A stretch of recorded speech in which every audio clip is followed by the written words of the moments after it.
Tengan buenos días, amados hermanos. Una vez más, Dios les bendiga. Como ustedes saben, estamos estudiando la segunda epístola del apóstol Pablo a los Corintios, donde se está tratando de la vida y el carácter de los falsos maestros, en contraposición de lo que es un verdadero apóstol. Hemos hablado demasiado acerca de los falsos maestros. No es que nos haya cogido con ellos, es que sencillamente la carta trata de eso. Y eso es lo que estamos estudiando. Sabemos de su salida de la iglesia por culpa de los falsos maestros que influenciaron en la iglesia, y la iglesia empezó a ver en Pablo lo que Pablo no era. Hablando de falsos maestros y personas fraudulentas y mentirosas, recientemente una señora llamada Elizabeth Silverio, que se hace pasar por neurocientífica, por psicóloga, y tiene como 80,000 títulos. Yo no sé si ustedes vieron el programa. Cuando Noria empieza a investigarla, nota ciertas anomalías. Por ejemplo, la edad que ella tiene, 30 años, con la cantidad de títulos que ella tiene, como que no coincide. Eso es lo primero. Pero además de ello, cuando examinan todos los títulos, ve que la hoja no está timbrada, que hay faltas ortográficas, que el logo no está donde debe de estar, y una serie de cosas que el pecador no toma en cuenta. De hecho, dice un pensamiento en derecho que un crimen sin huella es una huella en el crimen. En otras palabras, no hay crimen perfecto porque el ser humano no es perfecto. Pero además de eso, la Biblia enseña que todo pecado sale a la luz. ¿Usted se quiere reír de Dios? Cuando usted y yo pecamos creyendo que eso no, nadie lo va a saber, usted le está sacando la lengua a Dios y yo también. Eso no se puede. Todo pecado sale a la luz.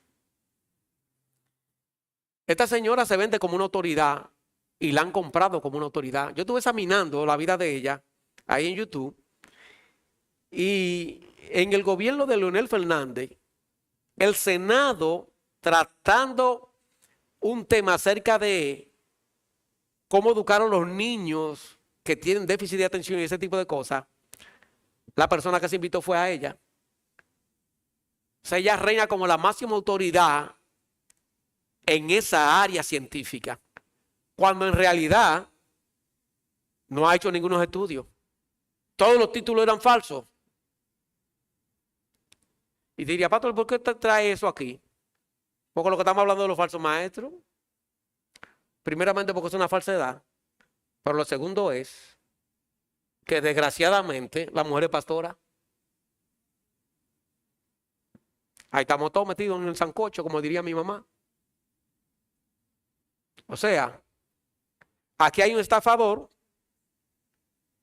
y una rumba de tontos que siguen a este estafador. Porque la persona de la calle que no conoce doctrina, ellos no saben diferenciar. Por ejemplo, usted y yo hablamos de los católicos de manera así. Pero espérese, en el movimiento católico hay muchísimas órdenes. La orden de Agustín no es la misma de Santo Tomás de Aquino. Aunque los dos eran filósofos y los dos eran teólogos, no creen exactamente lo mismo. De hecho, una de las razones por la cual Martín Lutero llega a la fe es porque Martín Lutero es de la orden de Agustín, y Agustín creía en una salvación por gracia. ¿Está usted viendo? Eso pasa con los evangélicos. Hay diferentes denominaciones y algunas de ellas se han apartado tanto de la fe que no son más que cuevas de ladrones. Esa señora es una estafadora. ¿O qué es lo que es un estafador? Una persona que se vende como algo que no es. Pero la menciono también porque una de las cosas que buscan la gente es título en las personas y que tengan una oratoria bien versada. Y la señora tiene el don de la palabra, aparte del don del engaño. Pero cuando empieza a hablar,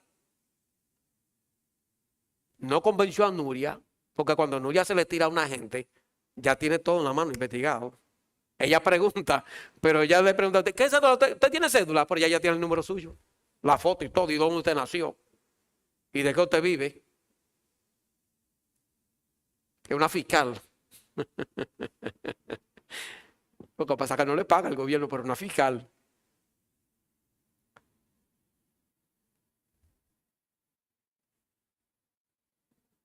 La vi también que le invitaron a un programa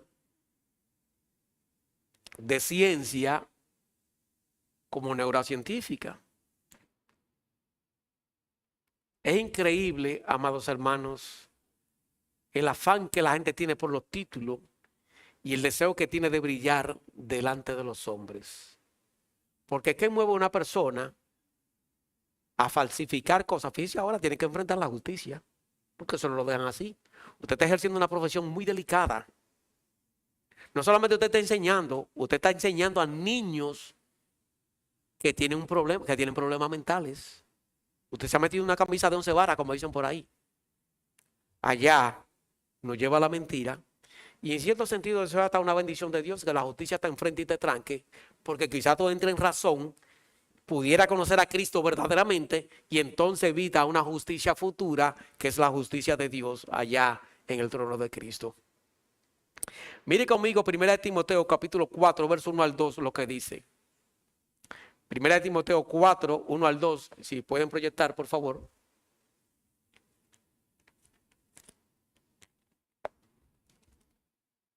Dice, y lo hemos leído, Pablo dice, pero el Espíritu dice claramente, como que no debería haber duda, que eso está claro. Y si hay algo que está claro es eso, nosotros lo podemos ver en el día de hoy. Que en los postreros tiempos, algunos apostatarán de la fe. Hermano, ¿qué es apostatar? Una persona que está en la fe y luego la niega. Una persona que dice que Cristo es el Salvador y luego dice que no, es un apóstata. Una persona que dice toda su vida que Cristo no es Salvador es un hereje. No estamos hablando de herejes. No estamos hablando de testigos de Jehová, ni de Miten Aarón, ni de adventista. Estamos hablando de personas que supuestamente son evangélicos. Eso es negar la fe. Una persona que supuestamente es evangélico. Algunos, en los posteriores tiempos, algunos apostatarán de la fe. Y usted se pregunta, ¿cómo? Escuchando a espíritus engañadores y a doctrinas de demonios. Esa persona cuando suben al púlpito, están poseídos y dirigidos por un espíritu y como consecuencia, tienen doctrina de demonios. Eso no es fanatismo, eso es lo que está diciendo el texto. Eso es lo que está diciendo el texto. Cientos de miles de millones de personas hoy están congregados en iglesias que tienen título de evangélica y están escuchando a espíritus de demonios en sus iglesias. Eso es lo que Pablo está diciendo. Pero me sorprende más todavía esta señora, el dominio bíblico que tiene. Yo la seguí, le invitaron a un programa para que hablara de diezmo y ofrenda y para sorpresa mía, atacó el neopentecostalismo. Y ella dijo que eso es un negocio. Cuando una gente va a predicar en una iglesia, lo primero que dice es ¿cuánto hay para mí?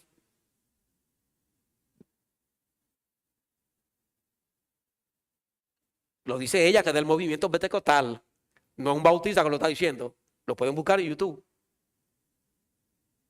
Dice ella, ¿cómo es posible que en un culto se recojan 7 tipos de ofrendas? No, pues yo no sabía que había 7 tipos de ofrendas. Esto aquí va a haber que arreglarlo. Aquí se recoge una sola vez ofrenda. En un culto, 7 tiempos para recoger ofrendas. 7 tiempos. Y entonces tiene un galdelón. Los que van a ofrendar de a 1000. Los que van a ofrendar de a 5000.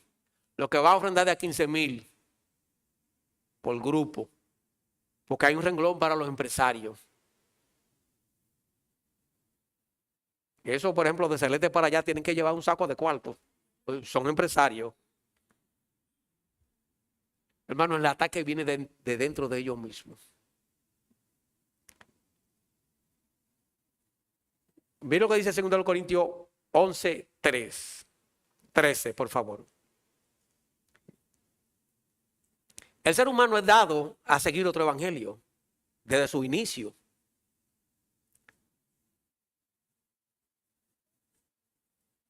Mire 2 Corintios 11:13. Porque estos son falsos apóstoles, obreros fraudulentos que se disfrazan como apóstoles de Cristo. Oiga, ¿cómo le llama a esa persona?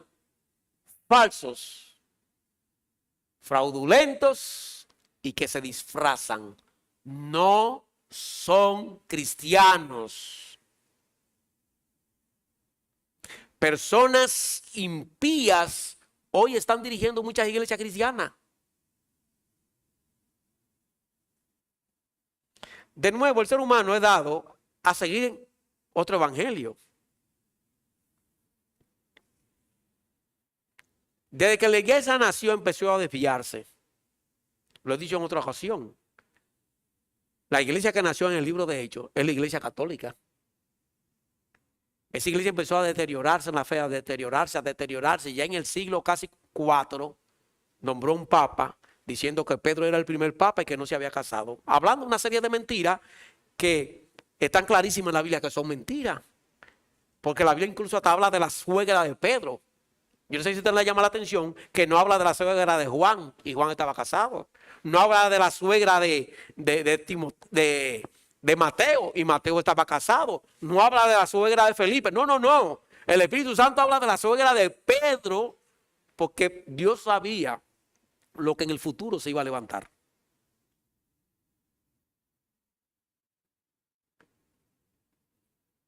Así que la iglesia tiende a desviarse y a seguir otro evangelio. En el día de hoy, por ejemplo, no tengo estadísticas, pero yo le puedo decir a ustedes que quizá el 3% de los evangélicos creen puramente en una salvación por gracia. Quizá el 3% de los evangélicos, no más de ahí. Voy a decir quiénes. Un grupo minoritario y conservador de la iglesia presbiteriana cree en una salvación por fe. Y los bautistas reformados. Después el bautista fundamental, el bautista del sur, el movimiento menonita, todos los demás evangélicos creen que la fe es un aporte del pecador. Y si yo aporto, eso es obra. Ellos creen que el arrepentimiento es un aporte del pecador. No, el arrepentimiento es un don de Dios. La fe es un don de Dios. Todo lo que tenemos para ser salvo es un don de Dios. Lo otro es ya otro evangelio. Entonces hay un sinnúmero de evangélicos hoy que no tienen una doctrina totalmente acabada con relación a la fe. No estoy diciendo con eso que no sean salvos.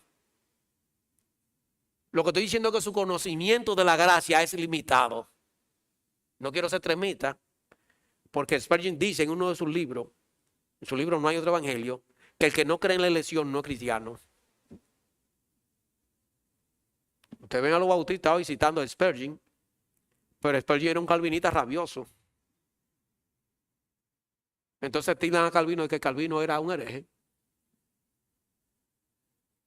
Porque la gente habla sin leer. Poca persona, usted le dice, ¿tú has leído la institución de la religión? ¿Qué es eso? Por ser la teología de Juan Calvino.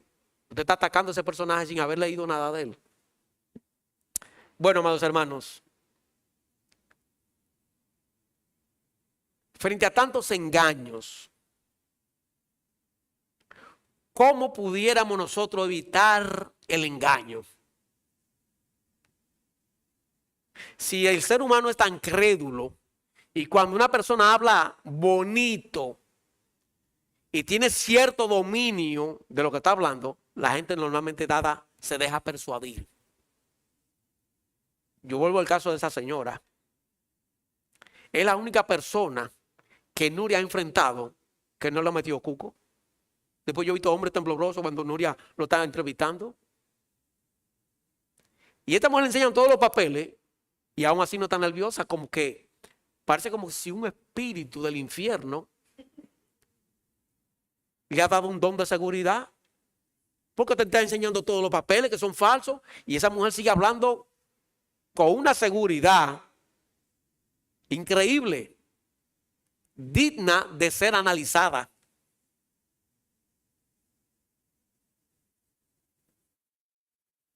De hecho, ya había unos psicólogos ahí analizando sus ademanes. Hermano, ¿cuáles son las credenciales de un apóstol? Los falsos apóstoles decían que tenían su llamado. Y ellos dan la evidencia de su llamado. Y Pablo también va a dar la evidencia de su llamado. Al mismo tiempo, la iglesia esperaba que Pablo diera evidencia de su llamado. Así que vamos a ver la evidencia de un apóstol verdadero y de los falsos apóstoles así de manera rápida. Vamos a 2 Corintios 11. Desde el verso 21 vamos a leer hasta el capítulo 12, verso 4 en la Nueva Traducción Viviente. Y usted diga, pastor, ¿pero ese texto no es demasiado largo? Sí, es un poco largo. Pero lo que Dios dice en su palabra tiene que ser más importancia que lo que yo voy a decir. Entonces vamos a ver qué es lo que él está diciendo. Vamos a ver este texto. Vamos a leer desde el verso 21, por favor. En la Nueva Traducción Viviente, desde el 21. Dice Pablo: para vergüenza mía lo digo, para esto fuimos muy débiles. O sea, todo el maltrato que ellos le dieron a los corintios, que Pablo no se lo dio. Para hacer lo mismo, pero sea lo que sea, de lo que ellos se atrevan a jactarse, otra vez hablo como un necio, yo también me atrevo a jactarme de lo mismo. Pablo dice, miren, la jactancia es una necedad. Ahora me voy a comportar como un necio porque ustedes me están obligando. Verso 22. Ellos son hebreos. Dice Pablo, yo también. Son israelitas, también yo. Son descendientes de Abraham, también yo. Vamos a dejarlo hasta ahí y vamos a orar. Noten la evidencia de un apóstol falso. Oigan lo que ellos apelan. Yo soy hebreo. Yo soy descendiente de Abraham. Yo soy judío. Esas son las evidencias que ellos presentan. Vamos a pedirle a Dios que nos ayude a ver claramente la evidencia de un apóstol real a fin de que no seamos engañados. Oremos. Padre amado, te damos gracias, muchas gracias, porque en ti podemos ver la realidad de un hombre llamado por ti y otro que no es llamado por ti. Señor, clava tu palabra en nuestros corazones. Enséñanos tu palabra. Tú dices que para los últimos tiempos algunos hasta harían señales y se venderían como Cristo, siendo falsos. Nuestro país y el mundo está inundado de falsos maestros que tienen el púlpito en sus manos y supuestamente están edificando a la iglesia, cuando en realidad, dice Pablo, que están enseñando doctrinas de demonios. Señor, ayúdanos a ver esas doctrinas del diablo de una manera clara para que podamos defender nuestra alma. Guíanos en el estudio de hoy. Danos gracia para comunicarla con certeza y de una manera que se entienda, y al mismo tiempo convence de pecado a aquellos que no tienen a Cristo, para que ellos procedan a la fe. En Jesucristo oramos. Amén. Yo siento, hermano, que el tiempo se me ha ido y voy a ir un chin acelerado. Preguntamos de manera rápida, ¿cuáles son las credenciales de un apóstol? Vamos de nuevo desde el verso 23. Los falsos apóstoles, Pablo pregunta, ¿ellos son siervos de Cristo? Sé que sueno como un loco, pero yo les he servido mucho más. ¿Qué es lo que es un siervo? Una persona que sirve. Pablo dice, ellos están sirviendo. En ese caso vamos a suponer que sí que están sirviendo, pero yo mucho más que ellos. Noten,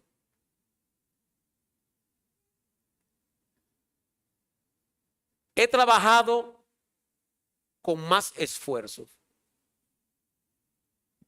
Esa palabra, trabajo, es la palabra kopos y significa trabajo hasta el agotamiento. Voy a dar un ejemplo. Supongamos que un militar está haciendo un servicio de pie por 9 horas. A las 9 horas de estar de pie con una carabina en la mano, él tiene que salir a hacer otro servicio porque el sueldo que tiene no le da para cubrir los gastos del mes. O sea que la persona trabaja alrededor de 16 o 18 horas y en las otras horas él tiene que hacer todo lo que una persona hace en 24 horas. En Estados Unidos, normalmente los latinos cuando van allá, que trabaja de manera ilegal, le pagan mal. Y para poder subsistir tienen que tener 2 empleos. Pablo habla de que en cuanto al trabajo, él ha trabajado mucho más que ellos. Pero miren qué más dice. Me han encarcelado más seguido y agotado. Por favor, si pueden poner su teléfono en vibrador.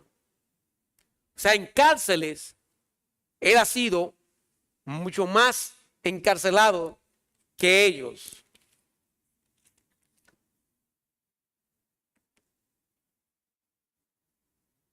Ellos nunca sacaron a la luz que habían estado presos por Cristo. Hermano, ¿cuál es la primera credencial que Pablo aquí está presentando? Los verdaderos apóstoles son torturados por su devoción a Dios. Son torturados por su amor a Cristo. Eso es lo que Pablo está presentando aquí. A Pablo le preguntan, Pablo, ¿cuál es tu credencial? Dime como aquella pastora, ¿cuántos títulos tú tienes?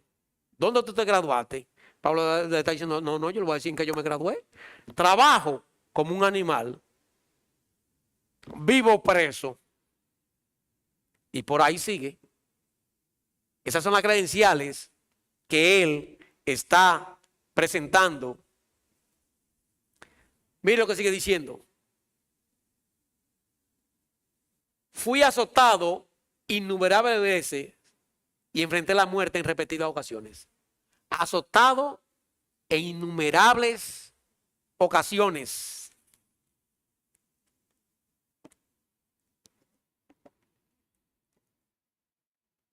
Otra evidencia de la credibilidad de un apóstol.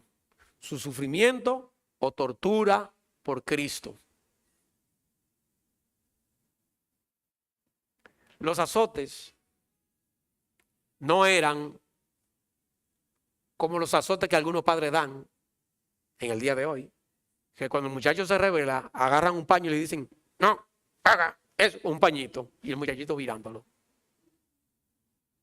Que no bota ni media lágrima. No eran así los azotes. Los azotes romanos, cuando le daban a la persona el cuero, le quedaba guindando. Las personas quedaban bien heridas. Los látigos contenían pedacitos de metales y de hueso. Y cuando le daban a la persona, el sangrero. Y él dice que en innumerables ocasiones había sido azotado. Él no está diciendo, yo fui di una cátedra en Francia, prediqué en Alemania. No es eso lo que él está diciendo. Porque eso es lo que el hombre busca. Para que lo exalten. Pablo lo que está hablando es de sus debilidades, de su sufrimiento. Y él dice, esas son las credenciales de un hombre de Dios. No son las otras. ¿Qué más sigue diciendo? Dice, en 5 ocasiones lo habían azotado. Y daban de 39 azotes las que le daban por cada caso. La ley decía que si una persona infringía la ley, cierto tipo de ley, le daban 40 azotes. Para ellos, no pasarse, porque si daban 41 entendían que estaban en pecado. Entonces ellos decían, vamos a darle uno menos, no vaya a ser que nos hayamos confundido. Y cuando digamos 40, quizás van 41. Entonces daban 39. Multiplica 39 por 5 hasta donde escribió esa carta, que no fue que lo azotaron 5 veces solamente. ¿Qué más sigue diciendo? 3 veces me azotaron con varas. ¿Qué es una vara? Un palo.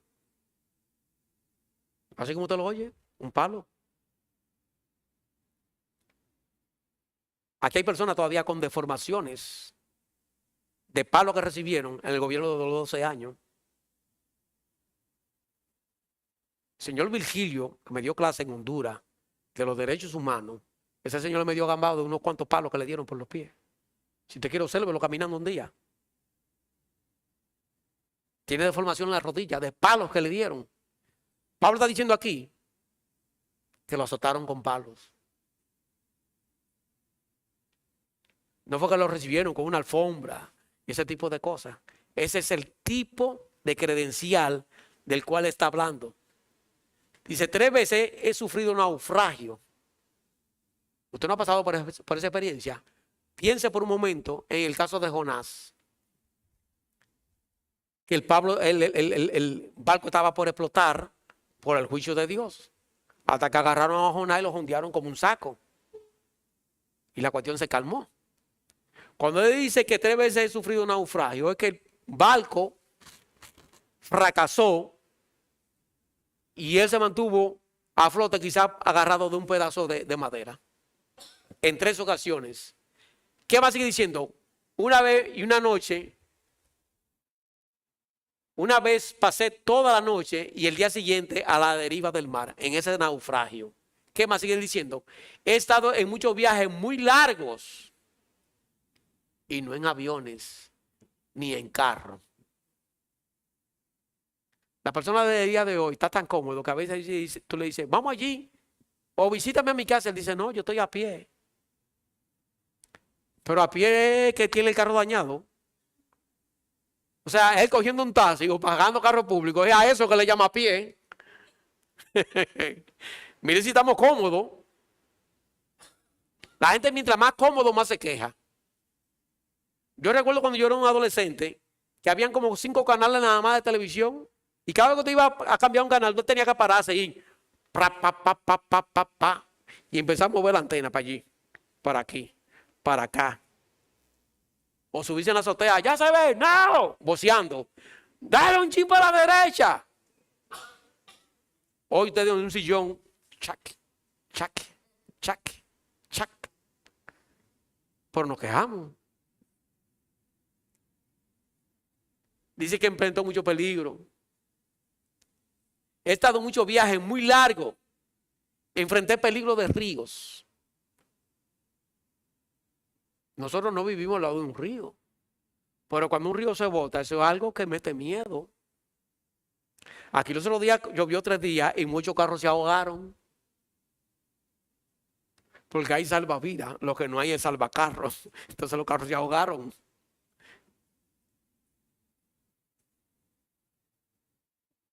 Y los ríos en aquel entonces tenían más agua que los de ahora.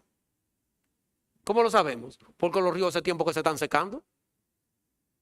Los ríos de antes eran, cuando su crecida, eran más peligrosas. No habían puentes ni nada por el estilo. Vamos a ver algunos datos. Ustedes tienen un link ahí. Por favor, preséntenme el primer link.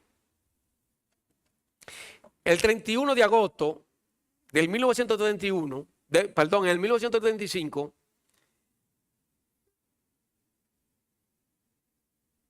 en el 31, el primer link, en el 1931 hubo un desborde de un río llamado el río Yangués, que provocó la muerte de 3.7 a 4 millones de personas. Eso fue en el 1931. De 3.7 a 4 millones de personas. En el 1935, la población, el escrito dice a lo último que fue 3.7 a 4 millones de personas. Eso fue en el 1931. En el 1935, yo estoy investigando, la población en República Dominicana era de 1.479.417 personas. Menos de 1,5 millones. Ese desborde de ese río mató a 4 millones de personas. De 3.7 a 4 millones de personas. Mire otro ejemplo más, otro link. La gran inundación de Mississippi en 1927. Dice que abarcó 27,000 kilómetros cuadrados. ¿Usted sabe cuántos kilómetros cuadrados tiene Puerto Rico? 9,104. O sea que esa inundación podía inundar 3 países como Puerto Rico al mismo tiempo. La otra inundación prácticamente mató a todos los habitantes de República Dominicana 3 veces.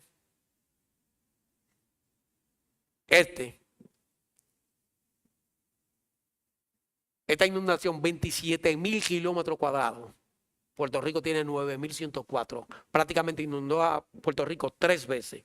Si hubiese pasado en Puerto Rico, 3 países como Puerto Rico, con una longitud de como con 10 metros de profundidad. ¿Terminan ahí su sufrimiento? Vamos a ver, vámonos al texto nuevamente, por favor.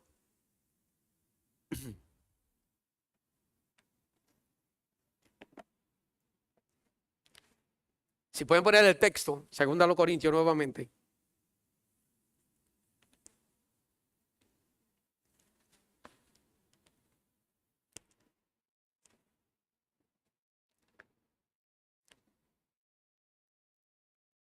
Enfrenté peligro de ríos, enfrenté también peligro de ladrones.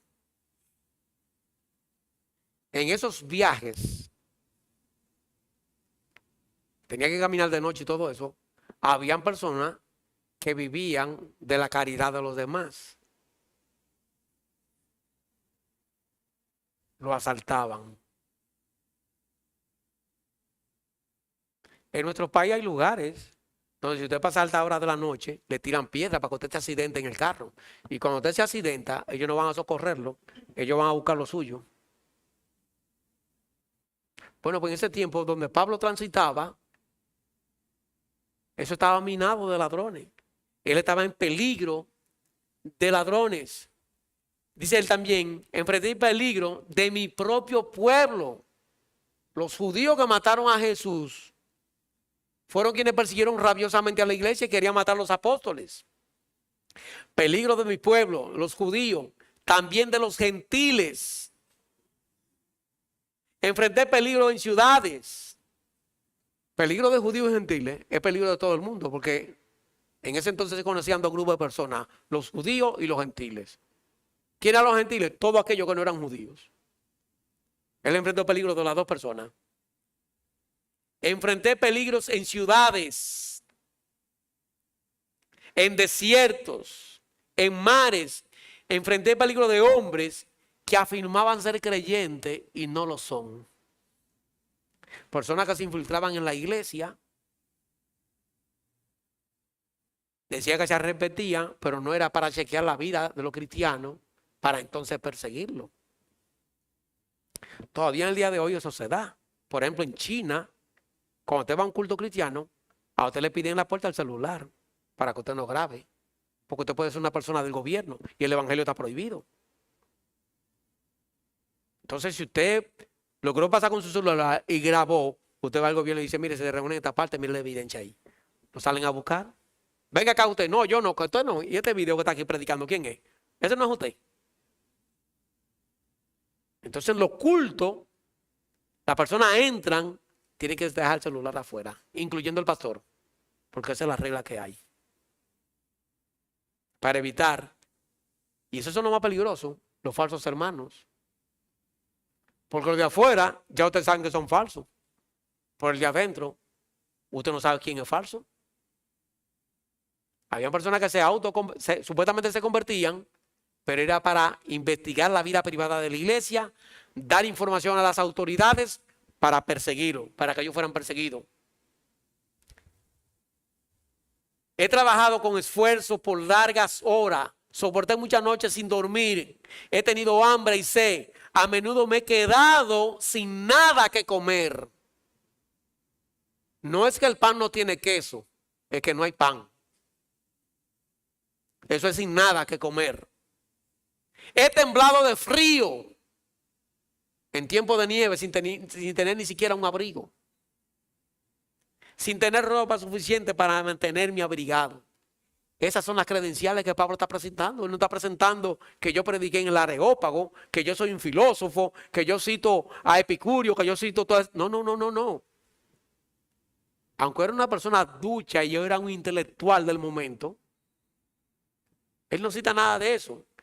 Y además de todo eso, a diario llevo la carga, mi preocupación por todas las iglesias. Esa era evidencia de un llamado. Dice él, ¿quién está débil sin que yo no sienta esa misma debilidad? ¿Qué más, amados hermanos? Otra de las evidencias o de la credencial de un apóstol es la misericordia. Mire el verso 28 y 29. 28, por favor.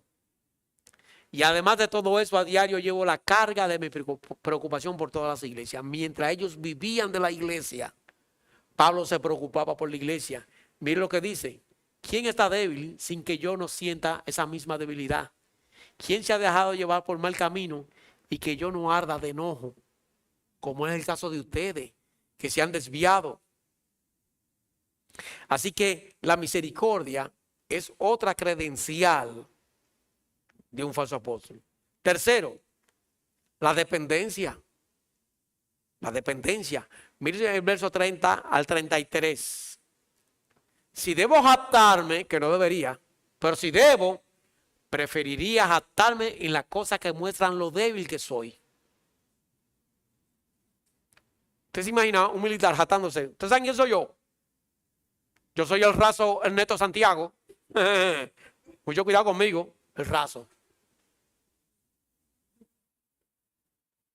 Yo soy un empleado del palacio. ¿Usted sabe quién yo soy?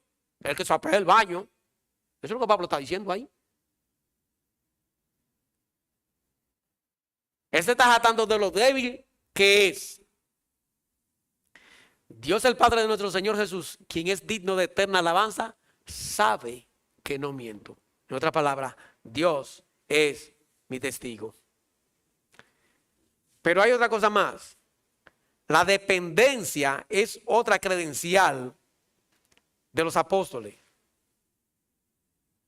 Para los griegos y los romanos, un líder era una persona que con la sola presencia ya resolviera un problema. La oratoria, los títulos, y eso es lo que ellos andan diciendo. Pablo, queremos ver tu oratoria. Mencióname en qué universidad a ti te han invitado a dar cátedra. Mencióname los títulos que tú has tenido. Eso era lo que hacía la pastora. Y Pablo que enseña son todos esos títulos que él tiene, la marca que tenía, el Señor Jesús, todos los sufrimientos, etcétera, etcétera. Miren los versos 30 al 33. 30 al 33, por favor, nuevamente. Si debo jactarme, preferiría jactarme las cosas que muestran lo débil que soy. 31. Dios el Padre de nuestro Señor Jesús, quien es digno de eterna alabanza, sabe que no miento. Cuando estuve en Damasco, ahí viene la dependencia, el gobernador bajo el mando del rey Areta puso guardia en las puertas de la ciudad para atraparme. Tuvieron que descolgarme en una canasta por una ventana en el muro, por una ventana en el muro de la ciudad para que escapara de él. ¿Cuál es la gráfica que aquí hay? A Pablo lo andan buscando para matarlo. El gobierno. Se lo dicen Pablo. Tú tienes que escapar. Por esos guardias no me van a ver de noche. Digo de día, no, pues vete en la noche. En la noche todo el mundo se parece. Pero no salga por la puerta porque nos estaban acechando. Entonces vete por el patio. Lo descolgaron en una canasta con una soga. Y por ahí se escapó. Habla de la dependencia porque para él escapar necesitó la ayuda de sus hermanos en la fe, quienes fueron los que lo colgaron. ¿Tú te imaginas un hombre, un grupo de personas, bajando una persona de un edificio en una canasta y que venga, qué sé yo, un perro y muerde a una gente de esa y suelte la soga? Ya usted sabe cómo cae el apóstol Pablo, por allá todo explotado. Entonces, dependencia es otra característica del verdadero apóstol de Dios. Y número 4, con esto termino, las experiencias sobrenaturales.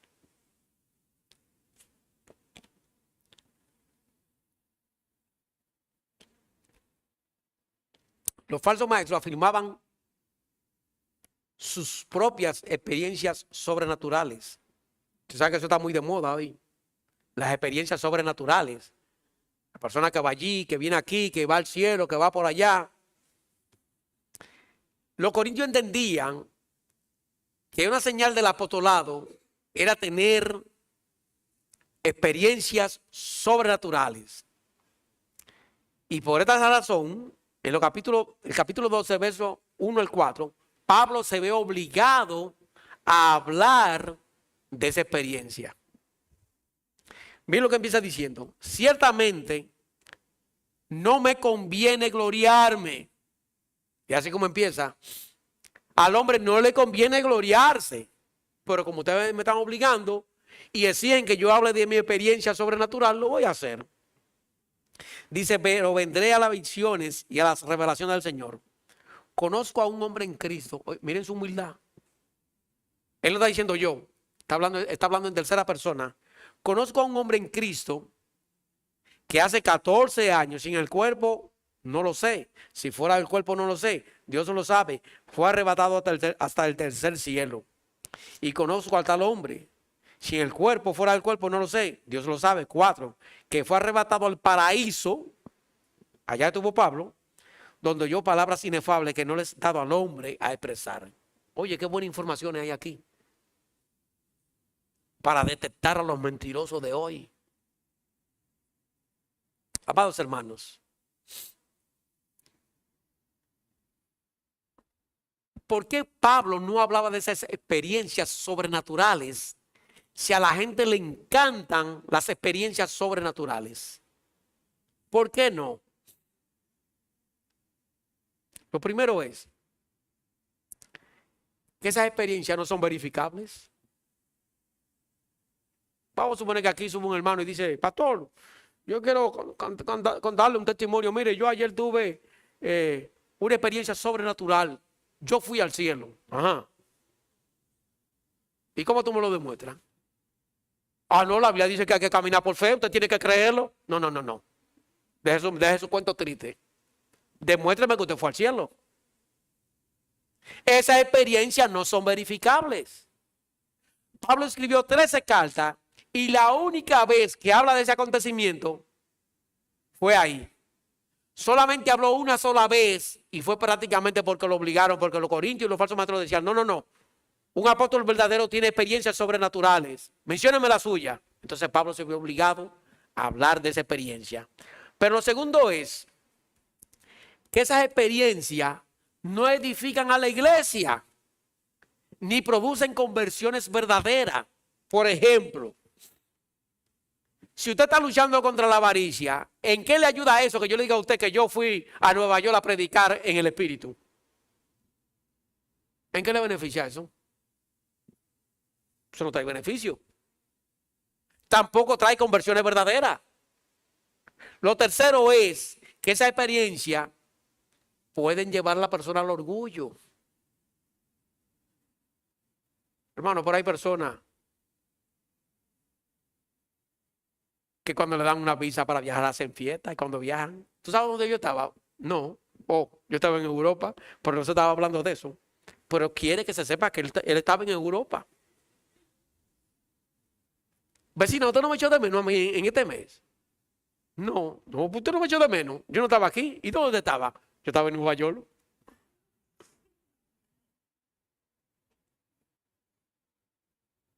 Usted estaba en Nueva York y estaba orgullosa. Pablo fue al cielo. Entonces, esa experiencia llevan a la persona al orgullo. Por eso Pablo no hablaba de esa experiencia, porque esa experiencia engrandece a los hombres y Pablo no quería que lo vieran grande, sino que lo vieran chiquito. ¿Está viendo la diferencia? Pero ¿qué más? Esas experiencias no son repetibles. ¿Cómo así, pastor? Que en el día de hoy esas experiencias no existen. No existen. Habían 12 apóstoles, solamente uno viajó así. Esa experiencia en el día de hoy no se dan. ¿Cómo hace, pastor? Pero yo conozco personas en mi iglesia, han dicho personas que Dios, que han viajado, que han ido al cielo, que han ido al infierno y que incluso han traído hasta una brasa. Ajá, enséñame la brasa. No, pastor, porque fue en el espíritu. No, no, no, no, no me hagas con disparate. El infierno es algo real, tangible, que se puede tocar. ¿Cómo yo lo sé? O porque los hombres serán echados en el infierno, en cuerpo y alma, igual que el cielo. Es un lugar geográfico tangible. ¿Cómo lo sabemos? Como he dicho en otra ocasión, no está en cuerpo y alma en el cielo. Él no murió. Elías tampoco murió, está en cuerpo y alma en el cielo. Y nuestro Señor Jesucristo es Dios. ¿Y qué más es? También es hombre. Está en cuerpo y alma en el cielo. Entonces es un lugar tangible. Así que si usted viajó y trajo una brasa, enséñemela. No me vea a decir que en el espíritu, que no hay brasa en el espíritu.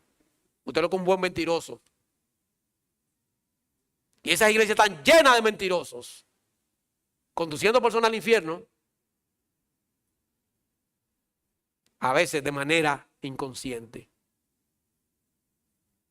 Pero hay otra cosa más.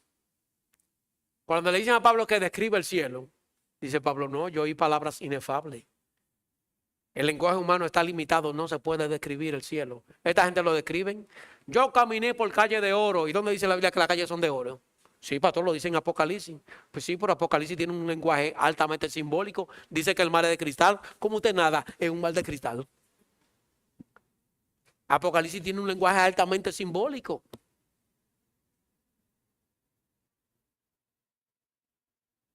La Biblia habla de caballos, de jinetes. Porque se escribió en aquella época. Si se escribiera en el día de hoy, hablará de tanques de guerra y de aviones y de portaaviones.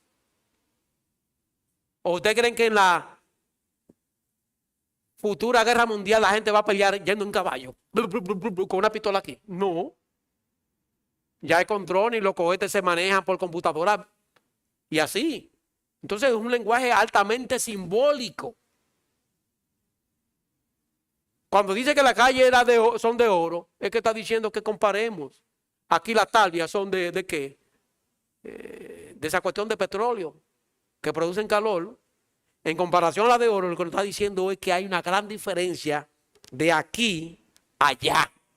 Pero no es que literalmente las calles son de oro. ¿Cuál es el sentido de una calle de oro?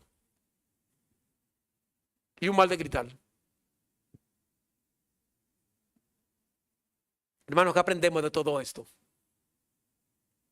A manera de aplicación. La medida de un hombre de Dios no está en las visiones que esa persona tenga. No está tampoco en su personalidad. A Pablo lo veían mal porque no tenía presencia física. Tampoco está en el tamaño de su ministerio o en sus grados académicos. La medida de un hombre está por lo mucho que ha sido torturado por su amor a Jesucristo. Y a la visita que están con nosotros, le decimos, todo lo que Pablo sufrió, lo sufrió por predicar el evangelio. ¿Saben por qué? Porque el evangelio es una necesidad desesperante en cada hombre. Usted tiene que recibir a Jesucristo. Vamos a orar.